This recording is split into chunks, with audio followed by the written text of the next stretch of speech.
அஸ்ஸலாமு அலைக்கும் and hello everyone. Chicken biryani நான் எப்படி செய்வேங்கிறது தான் இன்றைக்கி உங்கள் கூட ஷேர் பண்ண போகிறேன். ஃபர்ஸ்ட் மேரினேஷன் ப்ராசஸ்க்காக 2 கிலோ சிக்கனுக்கு 1 டேபிள் ஸ்பூன் மிளகாத்தூள், 1/2 டேபிள் ஸ்பூன் மஞ்சள் தூள், வீட்லேயே வறுத்தரைச்ச கறி மசாலா.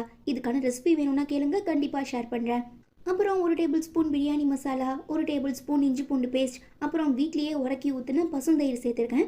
முக்கியமாக தேவையான அளவு உப்பு சும்மா தாராளமாக அள்ளி கொட்டிக்கோங்க. பிகாஸ் கறியில் உப்பு நல்லா பிடிச்சாதான் டேஸ்ட் நல்லாயிருக்கும். இப்போ இது எல்லாத்தையுமே நல்லா மிக்ஸ் பண்ணி 2 to 3 ஹவர்ஸ் மேரினேட் பண்ணதுக்கப்புறம் நம்ம பிரியாணி செய்கிறதுக்கான ப்ராசஸ் ஆரம்பிச்சிடலாம். இன்றைக்கி நான் விறகடுப்பில் தான் சமைக்க போகிறேன். ஸோ சிக்கன் நல்லா மேரினேட் ஆனதுக்கு அப்புறம் 2 கிலோ பிரியாணிக்கு நான் 400 ml எண்ணெய் சேர்த்துக்கிறேன்.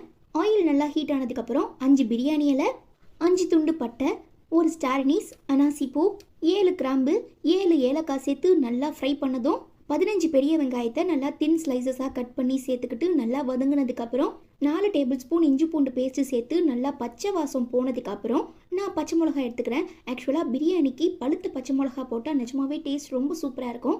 3 டேபிள் ஸ்பூன் மிளகாத்தூள், 12 தக்காளி, 1 கைப்பிடி அளவு புதினா அண்ட் கொத்தமல்லி, அப்புறம் 3 மணி நேரம் மேரினேட் ஆன சிக்கனை சேர்த்து மிக்ஸ் பண்ணிக்கோங்க. லைட்டாக அடி பிடிக்கிற மாதிரி தெரிஞ்சிச்சுன்னா கொஞ்சம் தண்ணி சேர்த்துக்கோங்க. 250 ml தயிர் சேர்த்து மிக்ஸ் பண்ணிக்கோங்க. இந்த சிக்கன் ஒரு 10% வெந்ததுக்கப்புறம் நான் 1 டேபிள் ஸ்பூன் ஜீரகத்தூளும் மிளகுத்தூளும் ஆட் பண்ணியிருக்கேன்.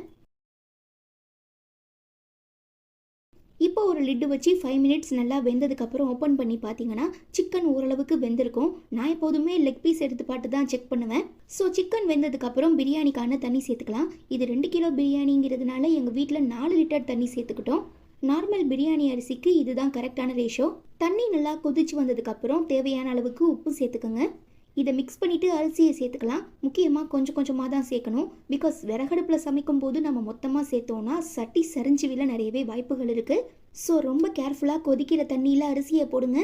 தென் கொஞ்ச நேரத்துக்கு அப்புறம் அரிசி வெந்து இந்த மாதிரி மேலே வந்துடும். அரைவேக்காடு பதத்தில் இருக்கும்போது நம்ம திரும்ப ஒரு லிட்டை வச்சு க்ளோஸ் பண்ணிவிட்டு அடுப்பெரிச்ச கறியை இதுக்கு மேலே போட்டோன்னா கொஞ்ச நேரத்திலேயே தம் ஆகிரும்.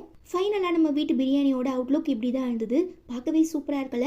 அதுக்கு மேலே கொஞ்சமாக நெய்யை ஊற்றி கார்னிஷிங்காக கொத்தமல்லி கருவேப்பிலையை சேர்த்து அழகாக இந்த மாதிரி பெரட்டி போட்டிங்கன்னா சூப்பர் அண்ட் டேஸ்டியான சிக்கன் பிரியாணி ரெடி.